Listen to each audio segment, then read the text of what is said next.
Hello everyone. After a long gap நான் என்னோட ஷாப்புக்கு கிளம்பிட்டேன்.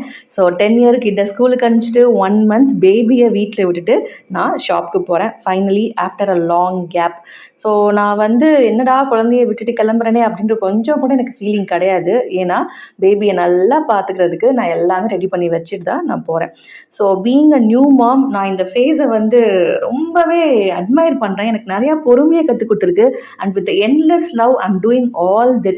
அண்ட் ஃபைனலி நான் ஷாப்புக்கு போகணும், இது என்னுடைய ரெஸ்பான்சிபிலிட்டி அப்படின்லாம் நான் சொல்ல மாட்டேன். அதே மாதிரி நான் ரொம்ப சாக்ரிஃபைஸ் பண்ணுறேன் என் தொழிலுக்காண்டி அப்படின்னு நான் சொல்ல மாட்டேன். எனக்கு இப்படி இருக்கிறது பிடிச்சிருக்கு. I love what I'm doing and this is what I am. So this is not just my responsibility or work, it is my identity, this is my passion. So நான் என்ன பண்ணிட்டு இருக்கேனோ அதை நான் விரும்பி பண்ணுறதுனால எனக்கு எதுவுமே சிரமமாக தெரியல. ஸோ வீட்டில் என்னை விட நல்லா பார்த்துக்கிறதுக்கு ஆள் இருக்காங்கன்னு நம்பிக்கையோ இல்லை ஷாப்பில் நான் போனால் தான் எல்லாமே நடக்கும் அப்படின்ற ஒரு இதுவோன்னு எனக்கு தெரியாது.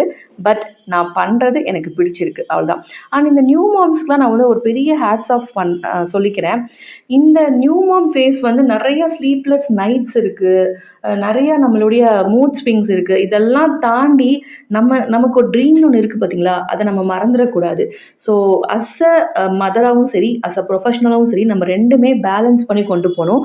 ஆனால் அதை தான் நான் பண்ணிகிட்ருக்கேன். ஈவன் நான் பொட்டிக்கு வந்தாலும் என் வீட்டில் என்ன நடக்குது அப்படின்ற ஒரு அப்டேஷனும் இருக்கும். நான் வீட்டில் இருந்தாலும் என் பொட்டிக்கில் என்ன நடக்குது அப்படின்ற அப்டேஷனும் எனக்கு இருக்கும். And finally with all satisfied heart and with all your endless love, நான் ரெண்டுமே பேலன்ஸ்டாக பண்ணிகிட்ருக்கேன். And hats off to all new moms and I back to the home now.